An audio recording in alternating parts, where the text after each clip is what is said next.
kita dah tengok DFD, data flow diagram. Kita dah tengok flowchart.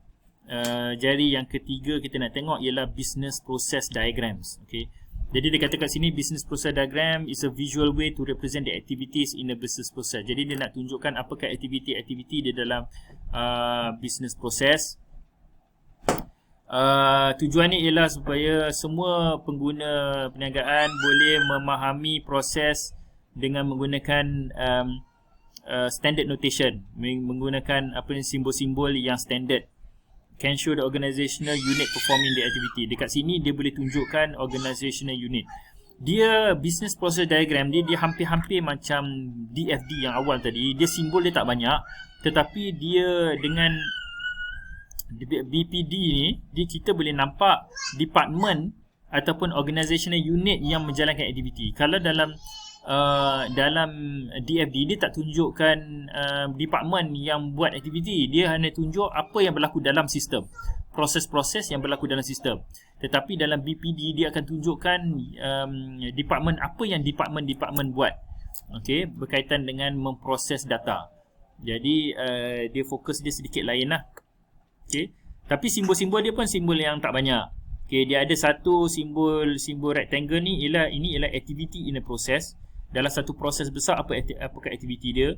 Kemudian ada aktiviti yang berkaitan dengan keputusan, decision. Kalau berlaku sesuatu, dia akan pergi arah lain. Berlaku sesuatu yang lain, dia akan pergi arah lain. Simbol bulat-bulat ni dia tunjukkan start or begin. Yang bulat yang bold ni, ini menunjukkan end, akhirnya. Kemudian arrow solid ni ialah flow of data. Yang arrow dash ni hanya untuk annotation sajalah, maknanya untuk dia explain lah, memberi explanation kepada apa yang berlaku. Okey, jadi kita tengok contoh. Okey. Jadi dalam business process diagram ni, kolom yang pertama ialah dia nak tunjukkan pihak-pihak di dalam yang berkaitan dengan proses. Manakala kolom kedua ialah activities perform. Apakah aktiviti yang berlaku? Jadi kita tengok kat sini.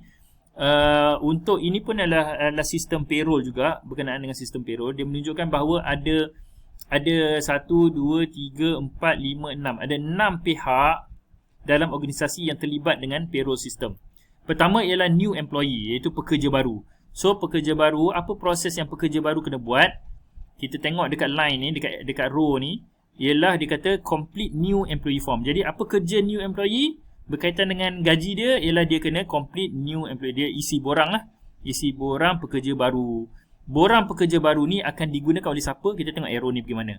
Arrow ni akan pergi kepada row payroll. Maknanya payroll department lah yang akan menggunakan maklumat daripada complete employee form. Okay. Apa yang human resource department buat? Human resource department dia akan complete employee change form. Jadi borang perubahan maklumat pekerja itu disediakan oleh human resource. Jadi dua dokumen ini ini akan dihantar kepada payroll department. Okey. Untuk payroll department buat proses seterusnya, iaitu proses update employee ataupun payroll file. Tetapi selain daripada itu, payroll department juga akan receive employee records. Dan dia beritahu kat sini receive employee record, receive employee time card. Okey, payroll department akan receive employee time card daripada departments. Daripada situ, bila mereka terima time card pekerja, mereka akan prepare employee paycheck and payroll summary. Mereka akan sediakan cek gaji dan juga ringkasan gaji. Dan daripada situ mereka akan seterusnya mereka akan sediakan payroll register. Bila mereka sediakan employee paycheck dan payroll summary, dia akan hantar kepada Susan. So Susan ni saya rasa daripada management. So Susan ni lah yang akan proses seterusnya. Susan akan approve and sign paycheck, tax check and payroll check. Jadi Susan dia akan approve dan sign check lah kerja dia. Okay, jadi dalam payroll ni juga mereka akan prepare payroll register and tax report. Dan proses seterusnya ialah update employee file dan habislah kerja mereka. Manakala accounts payable, mereka akan prepare tax check and total payroll check and disbursement voucher. Mereka akan sediakan maklumat bila mereka terima daripada sini. Okay, jadi daripada dua information ni, maka Susan ni dia akan approve dan sign check. Dan disburse check, dia akan hantar check dan laporan kepada pihak-pihak ni, dan cash disburse voucher dia akan sampaikan kepada Ashton. Jadi Ashton ni saya rasa dia duduk di dalam accounting department, okey, dan general ledger department. Jadi dia lah akan update general ledger.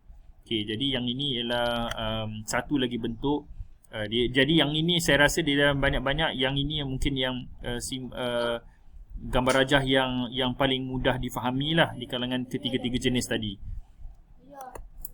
Okey, so adalah dia punya guideline dia untuk kita laksanakan ataupun untuk kita melukiskan business process diagram. Okey,